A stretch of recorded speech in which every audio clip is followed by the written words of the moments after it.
مان صفدر کی جو ملاقات ہوئی ہے عمران خان سے، تو آپ کو کیا پیغام ملا ہے کہ کیا عمران خان اپنی سیاسی جماعت پی ٹی آئی اور جو تحریک تحفظ یعنی پاکستان کی قیادت ہے ان کی کوششوں سے مطمئن ہیں یا انہوں نے اعتماد کا اظہار کیا ہے؟ جی بالکل. دیکھیں، اس حوالے سے جو چہمگوئیاں ہو رہی ہیں، جو افواہیں پھیلائی جا رہی ہیں، ان کا حقیقت سے کوئی تعلق نہیں ہے. میری سلمان صفدر صاحب سے بات ہوئی ہے. انہوں نے یہ بتایا کہ خان صاحب نے اچکزئی صاحب، علامہ ناصر کے حوالے سے مکمل اعتماد کا اظہار کیا ہے اور اپنی جماعت کو تلقین کی ہے کہ ان سے رہنمائی لیں.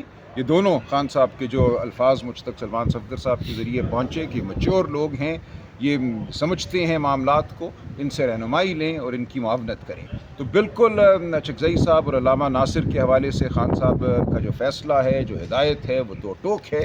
اسی طرح خان صاحب نے اس دن جو کہا کہ ابھی مناسب وقت نہیں ہے راولپنڈی میں جلسہ کرنے کے لیے، اس سے بھی ان کی سوچ ظاہر ہوتی ہے کہ وہ اپنی تحریک کو، اپنی آزادی کی تحریک کو، اس ملک میں عوام کی آزادی کی، حقیقی آزادی کی تحریک کو کس طرح سے دیکھتے ہیں. ہم نے یہ تحریک بالکل چلانی ہے. اس تحریک کو ہم نے اس طریقے سے چلانا ہے کہ ملک کی فلاح ہو، عوام کی فلاح ہو اور ہم اپنی منزل مقصود تک پہنچیں. راجہ صاحب، وہ جو پارلیمنٹ کی اسٹینڈنگ کمیٹیوں سے استعفے دیے گئے تھے، اب نہ تو آپ کی پارٹی آگے جا رہی ہے نہ پیچھے آ رہی ہے، تو ان اسٹینڈنگ کمیٹی کے استعفے واپس لینے کا بھی کوئی ہدایات آئی ہیں آپ کو؟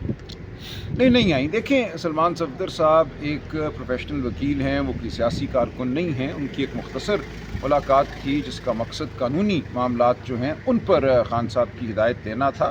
باقی اگر کوئی بات ہوئی ہے تو وہ سر راہ ہوئی ہے. تو یہ معاملات تب طے ہوں گے جب خان صاحب کی ملاقات ہوگی ان کے رفقا کے ساتھ یا ان کے خاندان کے ساتھ. تو یہ ضروری ہے. دیکھیں، آپ کسی شخص کو قید تو کر سکتے ہیں، اس کے جسم کو آپ سلاخوں کے پیچھے جو پاکستان تحریک انصاف نے اپنا جلسہ مقرر کر کے جو پاکستان کے لیے ایک اچھی امید اور ایک مذاکرات میں کسی قسم کی مداخلت نہیں کی، تو کل اگر ملاقات کی کوئی چانس ہے کہ آپ کو ملاقات کا موقع مل جائے گا فیملی کو؟ دیکھیے، چانس تو میں کیا کہہ سکتا ہوں، یہ کل ہی پتہ چلے گا. ابھی تک تو جو رویہ رہا ہے وہ ٹھیک نہیں رہا اس نظام کا، اس رجیم کا. ہم نے جو جلسہ مؤخر کیا 9 اپریل والا، وہ ہم نے اس لیے کیا کہ برادر ممالک کے وفود یہاں آ رہے تھے. ایران سے وفد نے آنا تھا، خیال تھا کہ عرب ممالک سے بھی لوگ یہاں آئیں گے، اور آئے بھی سعودی عرب کے وزیر ایک دن پہلے. تو یہاں ایک صورتحال ایسی تھی کہ پورے خطے کا جو مستقبل ہے، بلکہ صحیح معنوں میں پوری دنیا کا جو مستقبل ہے، معاشی مستقبل، اس کے حوالے سے ایک امید پیدا ہوئی تھی کہ شاید کوئی بہتری ہو سکے. تو ایسی امید کے ہوتے ہوئے یہ ہم نے سمجھا ہمارا فرض بنتا ہے کہ ہم اس پروسیس میں کوئی اپنے جو غیر ملکی مہمان ہیں ان کے دلوں میں وسوسہ نہ ڈالیں.